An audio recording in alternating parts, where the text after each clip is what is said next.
Data చోరీ కేసులో తెలుగు రాష్ట్రాల మధ్య చెలరేగిన పొలిటికల్ వార్ మరింత తీవ్రమైంది. పోటాపోటీగా కేసులు, ఫిర్యాదులతో పాటు తీవ్ర స్థాయిలో మాటల యుద్ధం కొనసాగుతోంది. ఓవైపు డేటా చోరీ కేసును సిట్కు అప్పగిస్తూ తెలంగాణ పోలీసులు దర్యాప్తును వేగవంతం చేస్తే, మరోవైపు ఏపీలోనూ తెలంగాణ పోలీసులపై కేసు నమోదు చేశారు. అటు ఏపీ డీజీపీ, హోంశాఖ కార్యదర్శులతో జరిగిన అర్ధరాత్రి భేటీలో తాజా పరిణామాలపై చర్చించారు సీఎం చంద్రబాబు. ఇటు ఉల్టా చోర్ కొత్వాల్ కో డాంటే అన్నట్టుగా చంద్రబాబు వైఖరి ఉందని టీఆర్ఎస్ వర్కింగ్ ప్రెసిడెంట్ కేటీఆర్ ఆరోపించారు. దీంతో డేటా చోరీ కేసు రెండు రాష్ట్రాల మధ్య పొలిటికల్ హైటెన్షన్ను క్రియేట్ చేస్తోంది.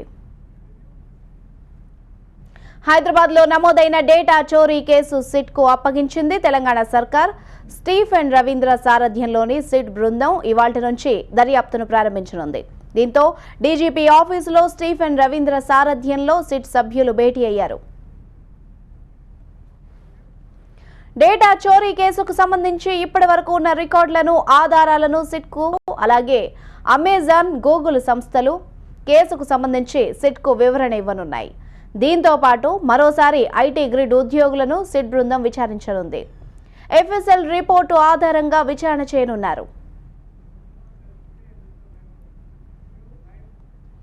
దీనికి సంబంధించి మన డీటెయిల్స్ మా ప్రతినిధి విజయ్ లైవ్ లో అందిస్తారు. విజయ్,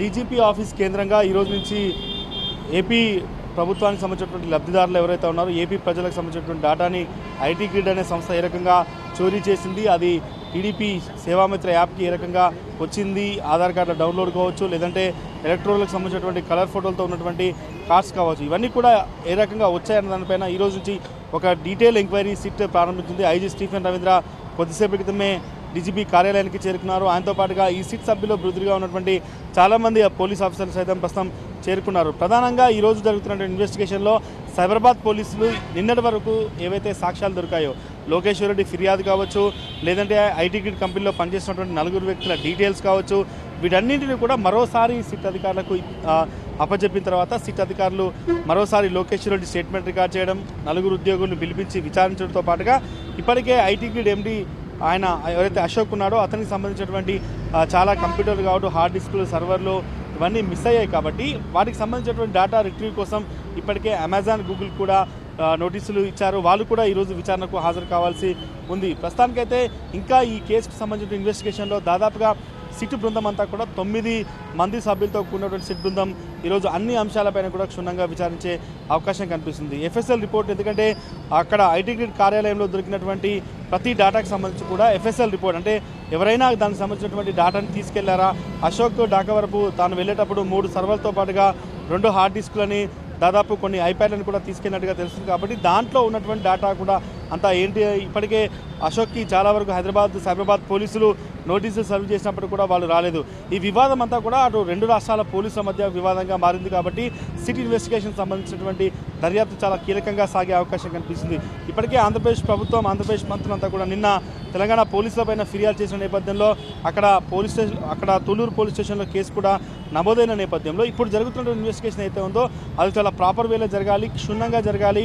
ఏం జరిగింది, నిజంగానే ఐటీ గ్రిడ్కి ఏపీ గవర్నమెంట్ నుంచి ఏ రకంగా ఈ లబ్ధిదారుల డేటా వచ్చింది, అశోక్ డాకా వరకు ఆ డేటాని ఎట్లయినా ఏ రకంగా ఎన్క్రిప్ట్ చేసుకున్నాడు, ఈ డీటెయిల్స్ అన్ని రావాలంటే డీటెయిల్ ఎంక్వైరీ జరగాల్సిన అవసరం ఉందన్నది సిట్ భావిస్తుంది.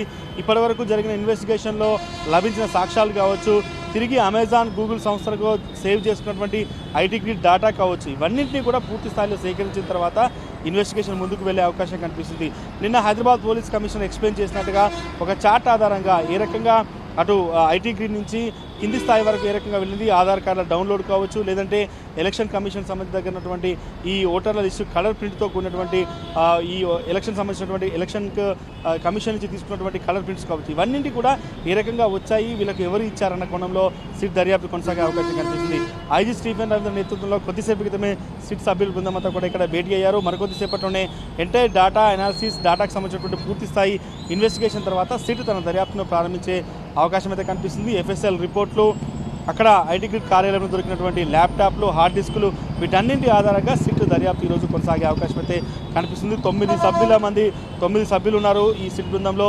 స్టీఫెన్ రవితో పాటుగా రోహిణి ప్రియదర్శిని, దాంతోపాటు శ్వేతారెడ్డి, ఈ రకంగా మొత్తం సైబర్ క్రైమ్లో పనిచేసినటువంటి కొంతమంది పోలీసు అధికారులు 9 మంది అధికారుల బృందంతో ఈ రోజు నుంచి ప్రారంభమయ్యే ఇన్వెస్టిగేషన్ ఐటీ గ్రిడ్లో పూర్తి స్థాయిలో ఇన్వెస్టిగేషన్ జరిగి దాంట్లో జరిగినటువంటి ఈ డాటా థెఫ్ట్ ఏ రకంగా జరిగింది, నిజంగానే డాటా థెఫ్ట్ జరిగి దాంట్లో ఈ ఆధార్ కార్డుల డౌన్లోడ్ కావచ్చు, ఎలక్ట్రల్ ప్రాసెస్కి సంబంధించినటువంటి ఎలక్షన్ కార్డుల డౌన్లోడ్ కావచ్చు, ఇవన్నీ కూడా ఏ రకంగా జరిగాయి, ఆంధ్రప్రదేశ్ ప్రభుత్వంలో ఎవరైనా అక్కడ పనిచేసే అధికారులు ఎవరైనా ఇవి ఇచ్చారా, ఈ డాటా సర్వర్కి లింక్ ఇచ్చింది ఎవరు, ఎంఓయూ ఏం జరిగింది వాళ్ళ మధ్య, ఈ డీటెయిల్ ఎంక్వైరీ మాత్రం ఈరోజు నుంచి సిట్ కార్యాలయంలో ప్రారంభమయ్యే అవకాశం అయితే కనిపిస్తుంది.